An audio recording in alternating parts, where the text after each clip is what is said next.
Support Kumbaga lang. sa boxer. Supporting crew. Hindi, actually, they would have had a chance. Ang pinaka talaga dito sa kaya nagkaganyan, yung talaga, yung coaching, nagkamali sila sa ginawa nilang binabad nila, tsaka yung play na yon, basang-basa rin eh. Kaya kung medyo may energy doon at saka medyo may sentro sila, kulang talaga, yun lang. I mean, Lakers is a strong team.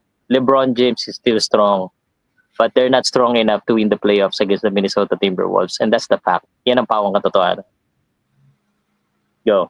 With all due respect ni Sir Pao kay LeBron, dumadive siya yung dumadive. Pero ang napansin ko doon, walang banger ang Lakers. Doon nagpulang yung Lakers eh. Unlike McDaniels na, katulad ng McDaniels, Reed, yung mga role players na willing to maging trabaho nila, yun lang. Walang ganun yung Lakers eh. Ang Lakers is all open. All Saka open. ang maganda doon sa Timberwolves kasi, talaga binigyan nila ng exposure si Naz Reid. At least si Gobert, lang yan eh, counter lang yan against Jokic or against any big man. Pero since kasi ang laro ng Warriors, ng Lakers ay small ball, medyo na-expose si lalo na pag si Luka kalaban ni Gobert, ang dali niyang mawala pag si Luka kabantayan. So, yun nga, masasabi ko dyan, si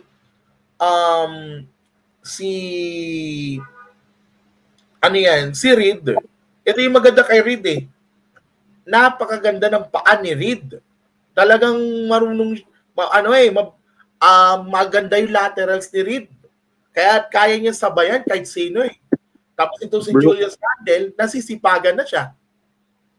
Yeah, kaya nga, I mean, the Minnesota Timberwolves have the necessary materials. Ngayong katapat nila ang Lakers, walang malaki ang Lakers, they can go flexible with Naz Reid. Ngayong pag nag-advance sila, makatapat nila yung mga katulad ng may Jokic, meron silang Rudy Gobert. And yan ang wala ang Lakers. They don't have that kind of flexibility. And they refuse to use other players for this game at least. So, kaya ganyan na nangyari. Wala rin kwenta rin ko, ubos yan Lakers sa Game 5. Second unit ng Lakers eh. Wala rin talaga kwenta yon. Sige, kunin nila si Mark Williams doon sa trade. Ang tanong, sinong mo? Sinong backup? Sino mga backup mo? Si Gabe Vincent? Hindi naman pumupunto si Gabe Vincent eh. Si Alex Jackson Hayes nandiyan pa, diba, backup sa sentro. Si Kinect, tanggal na siya. Yung meron naman kayo ditong Kinect. Si Alex Len, pinakinuha nila. Morris. Ang tawag doon sa ginawa ng Lakers, ito lang yon. Washed. Totally washed yung mga player nila, even si Gabe Vincent.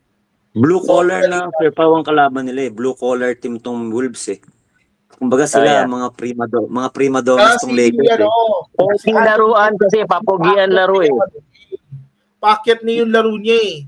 So medyo okay pa yon kay Ant-Man, okay pa yon.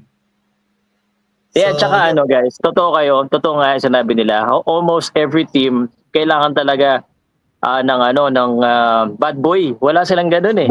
Wala silang ang problema, hindi naman mga banger to eh. Di katulad ng Boston Celtics, kung i-score lahat, bumabang lahat. Hindi, alam nyo, ito sa Boston. Sige, sabihin ko. Wala namang kwenta kalaban ng Magic eh. Kung tutuusin, wala namang kwenta yun eh.